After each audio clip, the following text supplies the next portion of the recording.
Bienvenue dans Ciel ma planète, le podcast qui aborde les enjeux climatiques avec pédagogie en interviewant des invités en action.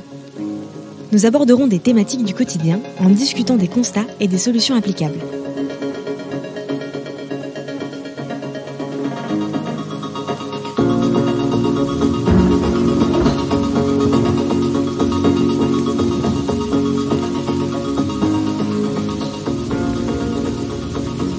Salut!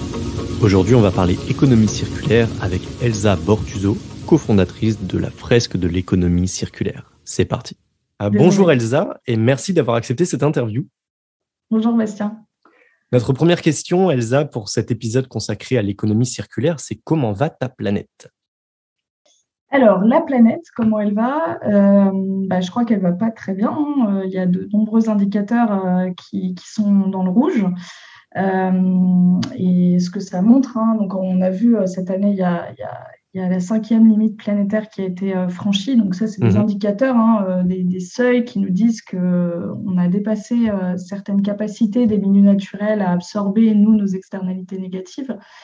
Et donc tout ça, en fait, ça nous montre qu'on a un rapport très prédateur à la Terre, un rapport toxique en fait, et donc la Terre arrive à une saturation un petit peu de notre présence, et donc c'est tout ça qu'il faut interroger, comment on peut avoir un autre rapport à la Terre, je pense, aujourd'hui. Oui, on le voit au niveau de notre consommation, tout simplement. On a des cycles de consommation de plus en plus rapides, on consomme de plus en plus, avec des objets qui durent de moins en moins longtemps, et tout ça, ça génère de plus en plus de déchets. Donc ça, c'est tout notre système de production-consommation aujourd'hui qui génère des externalités vraiment négatives. Et donc, autant en amont, donc au niveau de notre extraction de ressources, on est vraiment sur un système où notre croissance, elle est boostée par un extractivisme intense. On peut prendre l'exemple d'une matière, par exemple, qui est invisible dans notre environnement, pourtant qui est omniprésente. C'est le sable, par exemple. Le sable, c'est la matière aujourd'hui la plus consommée au monde. On est dans des volumes pharaoniques. Et en fait, ce sable, il est tout autour de nous. Il est dans le verre qui compose les vitres, dans nos fenêtres, dans nos murs, les murs qui sont composés de béton. Donc, en fait, ce sable, il est omniprésent. Nos villes sont en vérité des châteaux de sable, mais qu'on ne voit pas. Et donc, cette matière, pour moi, c'est le symbole vraiment aussi de toute notre consommation qui nous semble immatérielle, déconnectée de cet extractivisme qui est l'étape numéro 1 en fait, de notre cycle de production. Et donc ça, c'est vraiment quelque chose sur lequel on doit avoir de l'info, et pour retrouver un lien avec justement les impacts et la matérialité en fait de notre consommation. Tout à fait. Et aujourd'hui, on est vraiment sur une économie dite linéaire. Est-ce que tu pourrais nous expliquer très brièvement quelles sont, par exemple, quand on parle d'économie linéaire, quelles sont vraiment les grandes étapes? Oui, alors l'économie linéaire, en fait, tous les objets qui nous entourent passent par 5 étapes. Donc ça, aujourd'hui, c'est le cycle de vie de nos objets. Donc la première étape dont on vient de parler, c'est l'extraction des matières premières. Donc, il y a des grandes familles de matières. Donc, on a vu les métaux, les minerais, la biomasse. Enfin bref, on a tout un tas de grandes familles. Ensuite, on va transformer, fabriquer, manufacturer ces matières premières pour en faire des objets qui vont ensuite être distribués. Donc, on va avoir ces étapes de distribution. Alors, ce maillon logistique, on le retrouve à plusieurs étapes de cette chaîne, mais on va avoir un maillon logistique de plus en plus important dans le cycle de vie de ces objets. Et donc, après, on va avoir cette phase d'usage, d'utilisation. Nous, consommateurs, on va utiliser un téléphone portable, une voiture, tous les objets qui nous entourent. Donc, on va avoir ce point culminant quelque part de l'usage. Et en tant que citoyen, c'est la partie émergée de l'iceberg, c'est ce qu'on voit. Et il y a une autre partie qui nous concerne aussi, c'est la fin de vie de ces objets. Donc, quand on a décidé de se séparer d'un objet qui nous était plus utile, en général, ce qu'on fait, c'est un simple geste, on le jette. Et après, il y a une grande zone d'ombre qui s'ouvre. C'est comment finissent ces objets, donc comment sont-ils traités, par qui, combien ça coûte, où vont ces déchets. Et donc ça, c'est aussi l'aval de ce cycle de vie qui est très intéressant et sur lequel il est important de travailler aujourd'hui pour construire un autre modèle plus circulaire. Ouais. Ouais, tout à fait. D'ailleurs, pour la petite information, on parle lorsqu'on prend en compte toutes ces phases, c'est vrai que nous, en tant qu'usagers, on voit l'objet fini. Et en fait, il y a toutes les phases en amont, donc l'extraction des matières premières, la logistique, la transformation, etc. Et cette notion-là, on appelle ça le sac à dos écologique qu'on avait déjà vu dans l'épisode du numérique avec Aurélien. Donc, par exemple, pour un PC de 2 kg, qui est mon PC actuellement avec lequel on fait cette interview, il faut 800 kg de ressources qui sont nécessaires pour le fabriquer. Donc voilà, quand il y en a un, ça va, mais quand il y en a des milliards, en fait, c'est là où ça devient beaucoup plus compliqué. Et comme tu l'as bien expliqué, il y a vraiment ces 5 phases parce que derrière, une fois qu'il y a le sac à dos écologique, il y a l'objet et en plus, derrière, il a la fin de vie, c'est-à-dire cet objet, il faut qu'on en fasse quelque chose une fois qu'il ne marche plus ou pire, quand il marche encore, mais qu'on ne souhaite plus l'utiliser pour différentes raisons. Merci beaucoup pour ce constat, Elsa. On va pouvoir passer à la deuxième question. C'est vis-à-vis de ce constat qui est quand même assez complexe aujourd'hui. On est dans un monde qui est vraiment un peu... il y a beaucoup de choses à revoir parce que ça devient de plus en plus compliqué pour de plus en plus de personnes. Et c'est pas évident. Et est-ce que tu peux nous partager, toi, tes ressentis personnels justement par rapport à ce constat ? Alors, ce constat, il est lourd déjà, il pèse. Ouais. Il est, voilà, on est aussi dans un rapport au temps qui est compliqué parce qu'on voit des impacts qui commencent à apparaître de manière. On est tellement, et notre consommation est tellement grande que nos impacts commencent vraiment à être visibles. Après, quand on s'intéresse à ces thématiques-là, quand on lit dessus, on n'a pas encore une once de ce qu'on pourra connaître en 2050, par exemple. Et donc, on vit dans ce rapport au temps qui est à la fois de l'anticipation et à la fois du temps présent, qui est, à mon avis, une ressource importante de se projeter dans ce temps qui est présent. Mais on vit dans cette dimension un peu entre deux. Et donc, ça peut être difficile à gérer. Donc, moi, en tout cas, ce qui me permet d'aller bien, c'est par rapport à tout ça, c'est vraiment de me réapproprier mon pouvoir d'action, en fait. L'action, c'est vraiment pour moi le remède à ce sentiment d'impuissance qu'on a face à ces enjeux qui sont systémiques. Un enjeu systémique, par définition, un individu ne peut pas le résoudre. Donc, ça crée un grand sentiment d'impuissance. Et donc, se réapproprier son pouvoir d'action individuel face à ces enjeux et s'intégrer dans du collectif, pour moi, ça permet vraiment de trouver sa place dans ce monde qui est dysfonctionnel à plein d'égards. Yes, on est d'accord. Merci beaucoup pour cette explication efficace sur la nécessité justement de l'action. Et pour passer à la question du contexte, c'est justement comprendre un peu comment toi tu interagis dans ce monde aujourd'hui pour justement changer ce constat par l'action. Est-ce que tu peux nous dire quels sont tes engagements ? Est-ce que tu es peut-être ton travail professionnel ou surtout, il y a un atelier qui a été créé qui est la fresque de l'économie circulaire. Voilà, est-ce que tu peux nous en dire un peu plus sur comment toi, tu agis aujourd'hui ? Oui, alors la fresque de l'économie circulaire occupe une grande partie de mon temps aujourd'hui. Donc, c'est un outil qui est directement inspiré de la fresque du climat. Donc, il y a eu ce moment fort de découverte de cet outil, de la fresque du climat, qui est un outil très, très puissant pour sensibiliser et pour justement donner cette envie d'agir. Avec Anne-France Mariaquer, du coup, on a créé cet outil. On l'a adapté en fait sur le sujet de l'économie circulaire. Parce qu'on pense vraiment que c'est un puissant vecteur de transformation de nos systèmes. Et donc, moi, j'ai un peu travaillé sur le sujet du bâtiment, en fait, initialement. J'ai une formation d'urbaniste. Et petit à petit, le sujet du BTP en économie circulaire, c'est un gros enjeu au niveau des déchets, au niveau des ressources. Et donc, petit à petit, voilà, j'ai été piquée d'économie circulaire et après, on a voulu vraiment donner de l'écho et donner de la voix à ce sujet-là en utilisant la fresque comme média de sensibilisation, parce que c'est vraiment un outil qui est très, très puissant. Et justement, pour en savoir un peu plus sur l'économie, alors est-ce que c'est pour tout le monde? Est-ce que monsieur et madame tout le monde peut y participer ou est-ce que c'est réservé à des collectivités, à des entreprises? Et si oui, comment est-ce que l'on fait pour participer à un atelier? Alors, évidemment, c'est pour tout le monde. Et même heureusement que c'est pour tout le monde parce Ouais. qu'on a tous à apprendre sur ce sujet-là. Mhm. Alors, c'est important de sensibiliser les décideurs, donc qu'ils soient collectivités, entreprises, mais c'est important de sensibiliser vraiment tout un chacun parce qu'on a tous un pouvoir d'action dont je parlais tout à l'heure. Et se réapproprier ce pouvoir d'action, ça passe par une première étape qui est d'abord comprendre. Comprendre, être informé, avoir la bonne information. Et c'est ça la force des fresques. C'est qu'on va avoir accès à un contenu qui est documenté, scientifique, chiffré, mais en même temps facilement accessible. Et donc, c'est vraiment ça qu'on cherche pendant l'atelier, c'est de donner du contenu de qualité pour après, une fois qu'on a ce constat qui est partagé entre les participants, donner envie d'agir. Alors, pour s'inscrire, c'est simple, hein. Il y a un site internet, on peut faire des ateliers en ligne, on peut faire des ateliers en présentiel.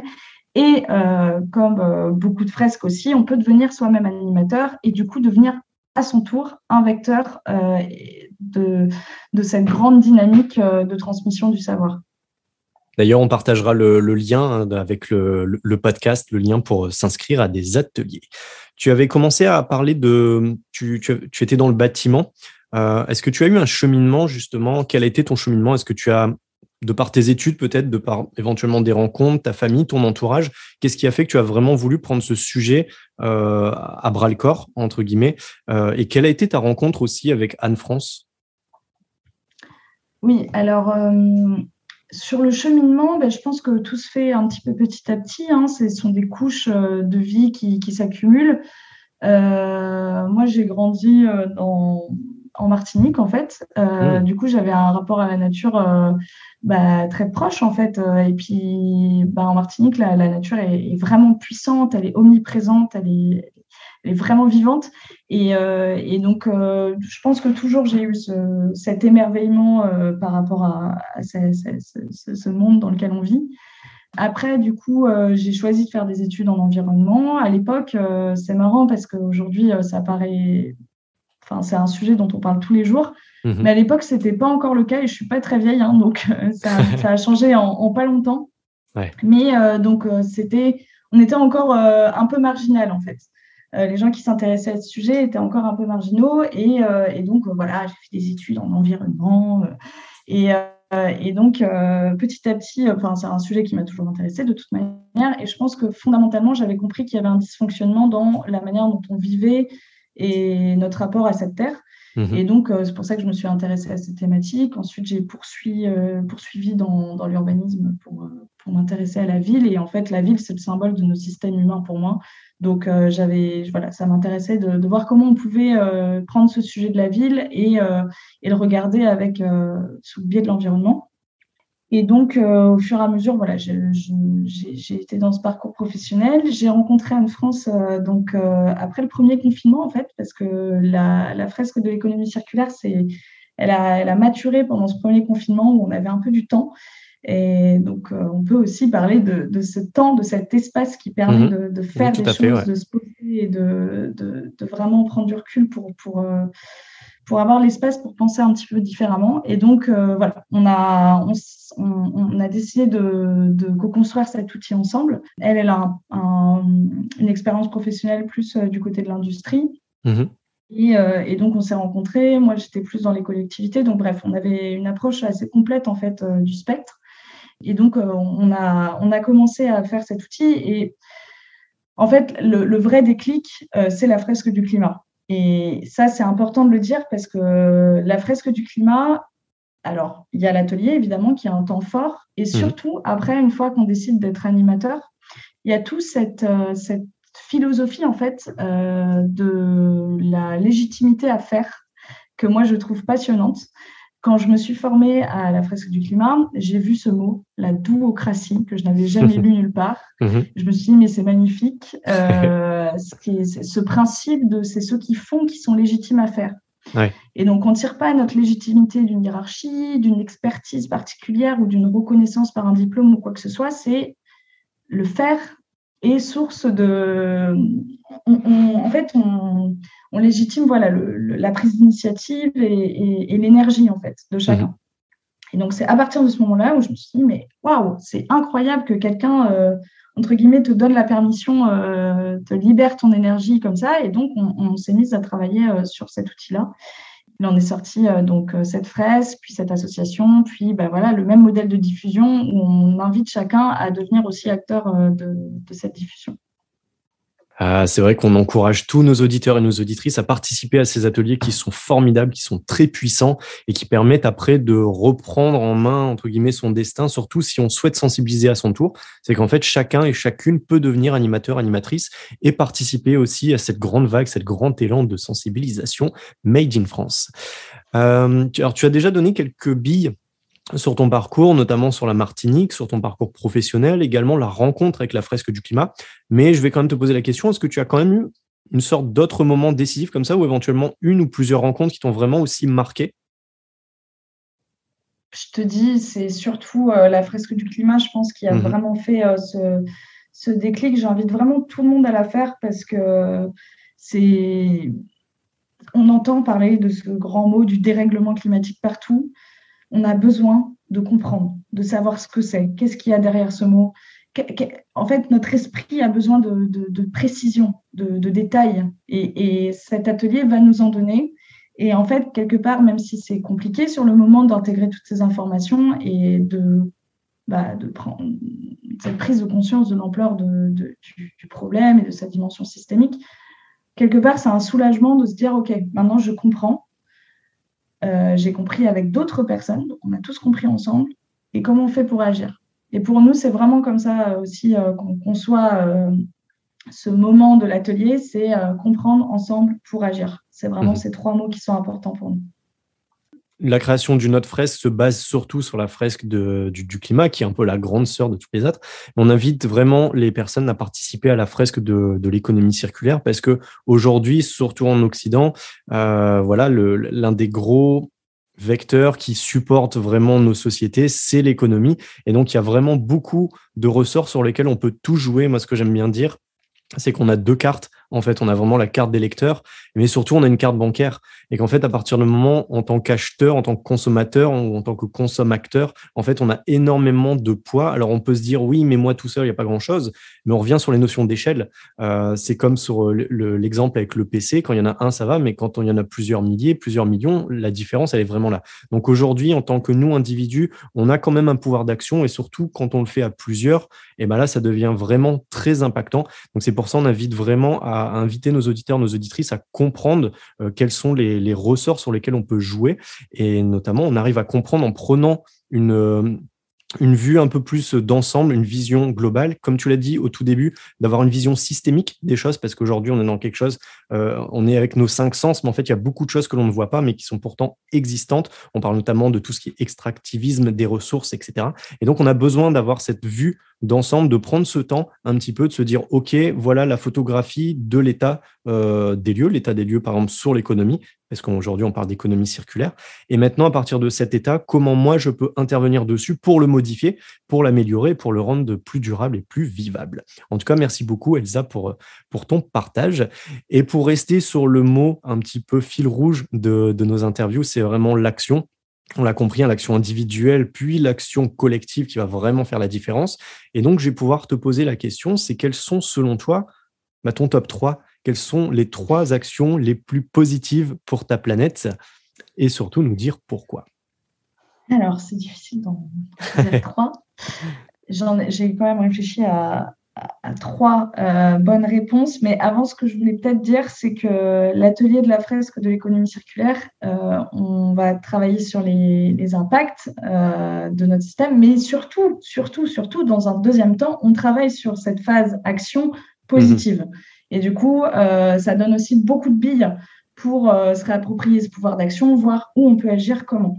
Alors après, si moi je parle de mes 3 actions à moi, la première, et c'est pour ça que je fais ce que je fais avec la fresque, c'est évidemment de travailler et de transformer nos récits collectifs, nos valeurs, ce qu'on valorise,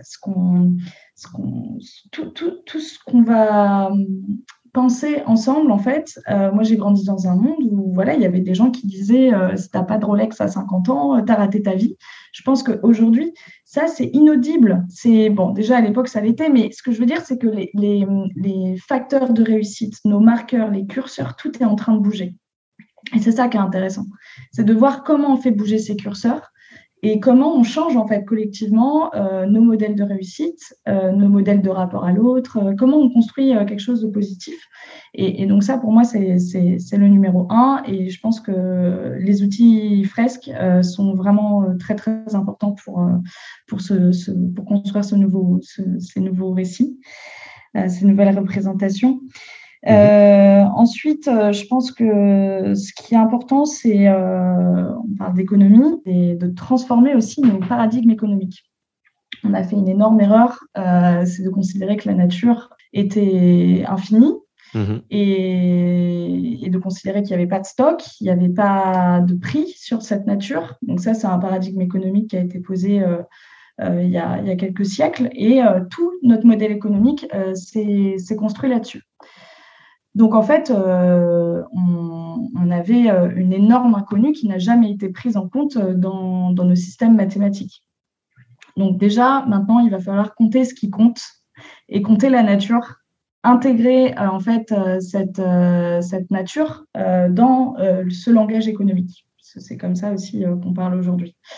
Donc, ça va être très, très important. C'est trouver des outils pour compter ce qui compte et vraiment transformer nos paradigmes économiques. Ça, c'est un truc par rapport à quand j'ai commencé mes études où nous, on était un peu les utopistes. Et ben, on se rend compte qu'en fait, non, l'utopie, elle était sur ce modèle économique qui a été construit sur des mauvaises bases, en fait. Et donc, l'utopie a changé de camp. Donc, ça, en tout cas, elle est en train de le faire. Et donc, ça, c'est plutôt une bonne nouvelle. La troisième chose, évidemment, je pense que c'est d'être plus sobre, de repenser ses besoins, de trouver d'autres envies qui soient plus basées que sur de la consommation matérielle. Je pense qu'on a beaucoup à explorer à ce niveau-là. Et donc, vraiment, de changer notre rapport à la consommation et d'interroger nos besoins vraiment pour avoir d'autres envies. Merci beaucoup. Plus respectueuse, ouais. Tout à fait.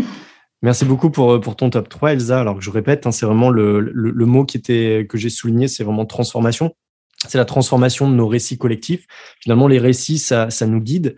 Et on revient sur la notion d'échelle, c'est que l'individu, finalement, lui tout seul, OK, il ne peut pas forcément projeter de grands récits, mais s'il y en a plusieurs, à partir de là, ça commence à faire des histoires et ça commence à embarquer finalement des sociétés entières. Donc voilà, il est important de remettre l'église, entre guillemets, au milieu du village en disant, OK, il y a quand même des récits qui aujourd'hui ne sont plus tenables.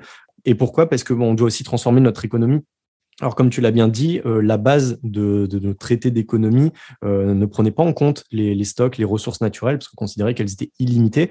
Aujourd'hui, ce n'est plus le cas. Et donc ça, c'est vraiment quelque chose à transformer, c'est que les bases sur lesquelles elles ont été définies ne sont pas tenables aujourd'hui. Donc là, c'est même pas quelque chose, ce ne sont même pas des croyances ou autre, c'est juste de la physique. C'est qu'à un moment, la planète, elle est finie, les stocks sont limités. La question, c'est qu'est-ce que l'on fait avec ces stocks ? Et donc, il y a des notions de priorité qui doivent vraiment être mis. Et pour cela, il faut vraiment le gérer en collectif, il faut vraiment le gérer en tant que société. Et en tant que société, chaque individu a finalement son mot à dire, et pour avoir son mot à dire et pour agir, il faut d'abord comprendre. Et le dernier, c'est la sobriété. Alors la sobriété, c'est vraiment pas faire juste moins, mais c'est faire autant, voire mieux, de manière plus durable, plus vivable. Donc là, il y a beaucoup d'opportunités pour faire les choses un peu différemment, de se réapproprier son temps aussi, vraiment de reprendre en main son destin, tout simplement. Mais en tout cas, il y a beaucoup, beaucoup, beaucoup de choses qui sont à faire. Donc voilà, le meilleur reste à venir, je l'espère. Et ça va nous amener à la prochaine question qui est pour rebondir sur cette touche d'espoir et également sur les récits. C'est pour toi, de ton point de vue, Elsa, quel est le plus grand défi pour nos sociétés pour les années à venir ? on va rester sur ce mot, hein, c'est réussir à se transformer. Transformer notre modèle économique, transformer les entreprises. Quel est le but, quelle est la finalité de ce qu'on crée, de cette valeur qu'on crée? Quelle est notre boussole maintenant? C'est transformer notre boussole. Donc, je pense que là-dessus, c'est notre plus grand défi parce que ça interpelle énormément de représentations. On revient sur les récits. Ça interpelle beaucoup de choses. Donc, aujourd'hui, on a des entreprises de l'économie qui produisent du carbone, qui raréfient nos ressources, qui polluent. Donc, on revient sur cette notion on a une activité humaine qui est toxique pour notre environnement. Donc, il faut transformer ça. Il faut transformer notre activité pour qu'elle ait un impact non pas moins toxique, mais vraiment positif, voire aujourd'hui restauratif pour cet environnement. Oui, exactement. D'ailleurs, le mot que j'aime bien aimer que tu as cité, c'est le mot boussole. Tout simplement pour rebondir, juste avant de passer sur la dernière question, c'est que aujourd'hui, notre boussole, c'est quand même majoritairement le PIB, donc le produit intérieur brut, ce qui signifie souvent, on entend parler de croissance, mais ce qui ne veut pas dire que c'est finalement un bon indicateur. Alors, un exemple que l'on aime bien donner, c'est que finalement, moi, je sors de chez moi, il y a un accident de voiture de la route qui se passe. En fait, ça va être bon pour le PIB parce que ça va le faire grimper. Pourquoi? Parce qu'on va devoir appeler les secours, les pompiers vont venir, etc. Il y aura les garagistes qui vont intervenir. Donc, tout ça, ça va faire finalement une croissance si on compte via le prisme du PIB. Et donc, finalement, est-ce que nous, en tant qu'êtres humains, c'est quelque chose de positif et de bien? Non, en fait. Donc, c'est pour ça qu'il y a des choses à évoluer, et notamment sur cette notion de boussole économique que l'on doit également transformer. Merci beaucoup d'avoir utilisé ce mot. On va pouvoir passer à la dernière question déjà de cet épisode. Et on va passer sur une projection. Donc, Elsa, si tu le souhaites, je peux t'inviter à fermer les yeux éventuellement pour faire un exercice de pensée. Et en fait, je vais t'inviter à te projeter en 2050. C'est comment imagines-tu ta planète en 2050, c'est-à-dire dans une trentaine d'années? C'est un exercice qui n'est pas facile parce que tu as envie d'aller dans plein de directions différentes. Ouais. En tout cas, en fonction de ton état du jour, de ce que tu as lu la veille, ça peut être très différent. C'est ça. Mais évidemment, j'ai envie qu'il soit heureux, cet avenir, cette planète. Et surtout, moi, ce que j'essaye de véhiculer dans cet atelier, c'est que cette transition, elle doit être enthousiasmante. Et donc, on doit vraiment construire un projet qui est enthousiasmant. Et donc, moi, comment j'imagine cette planète en 2050, c'est une planète où, évidemment, nos besoins ont été réduits en termes de confort et de futilité, en fait, parce qu'il y a aussi, il va falloir questionner à un moment l'utilité de tout un tas de choses qui nous entourent. Un monde où il y aura toujours autant d'échanges, mais ils se feront différemment, ils seront plus lents. Je pense que l'échange est quelque chose, en tout cas, à cultiver, même si on sera sur des échelles beaucoup plus locales et restreintes en termes d'échelle de vie. Je pense qu'il va falloir quand même garder de l'échange entre nous, parce que en fait, le risque dans ces périodes où il y a de l'incertitude, et on est dans une période où il y a énormément d'incertitude, c'est que tout le monde se referme, se crispe. On l'a vu dans l'histoire, c'est souvent des choses qui vont ensemble. Donc, à mon avis, il va falloir cultiver aussi cette ouverture. Et je nous fais confiance parce qu'on est assez créatifs quand même comme espèce. Et donc je suis sûre qu'on va inventer plein de belles choses. Mais par contre, pour inventer des belles choses, il va falloir qu'on ait une boussole vraiment commune et qui soit évidemment basée sur un respect de cette terre, des équilibres et des autres. Exactement. Et d'ailleurs, c'est quitter un peu le monde superficiel pour rejoindre le monde de l'essentiel. Merci beaucoup, Elsa, pour ton temps et pour nos échanges. Est-ce que tu souhaites ajouter un dernier mot pour conclure? Eh bien oui, j'ai une petite citation sous le bras. Non, parce que c'est une citation qui m'a, moi, aidée à faire la part des choses quand c'est difficile, quand j'étais dans ma période de découverte, en fait, de l'ampleur des enjeux. On passe tous par des moments plus ou moins... on réagit tous de manière différente et on est tous à des niveaux différents de cette prise de conscience. Et moi, c'est une phrase qui m'a aidée. Donc, je vais la déclamer de manière solennelle. Mais voilà, c'est ce que la force me soit donnée de supporter ce qui ne peut pas être changé. le courage de changer ce qui peut l'être, mais surtout la sagesse de discerner l'un de l'autre. Et quand on est face à des grands enjeux systémiques, en tant qu'individu, on n'a pas la prise sur tout. Et donc, c'est important d'avoir ça en tête. Sur ça, je peux agir et ça va me faire du bien d'agir. Sur ça, je reconnais que je n'ai pas de pouvoir d'action et donc je lâche là-dessus. Et ça, c'est quelque chose, enfin, en tout cas pour moi, pour cette notion de se réapproprier ce pouvoir d'action, c'est important d'avoir cette phrase en tête parce que sinon, en fait, on peut avoir de la colère, du désespoir, de la tristesse. Voilà. Tout à fait. Et d'ailleurs, c'est une citation de... Est-ce que tu as le... C'est une citation d'un empereur romain que je peux te dire, c'est Marc Aurèle. Marc Aurèle, voilà. Tout à fait, voilà, ce qui sont les bases un peu du stoïcisme. Exactement. Mais en tout cas, bravo pour cette conclusion. On va terminer là-dessus parce que c'est cool et en plus d'être cool, c'est utile. C'est justement de pouvoir faire ce discernement. C'est vrai qu'on a pu être dans des paradigmes, dans des récits de performance, de surcontrôle sur le fait que notre mental, notre cerveau, qui est magnifique, c'est un magnifique outil, peut contrôler énormément de choses. Et en fait, dans la vie, non, on ne peut pas tout contrôler. Donc effectivement, comme tu le soulignes bien, comme Marc Aurèle déjà à l'époque le soulignait bien, il faut se concentrer sur les choses que l'on peut modifier, que l'on peut transformer de par nos actions, de par nos actes. Et par contre, le reste, il y a aussi un effort de lâcher prise à faire parce que finalement, on ne contrôle pas tout et on ne pourra jamais tout contrôler à nous tout seuls. Donc voilà, on va laisser nos auditeurs et nos auditrices réfléchir sur cette belle citation. En tout cas, un grand merci Elsa pour ton temps et à très bientôt. Merci.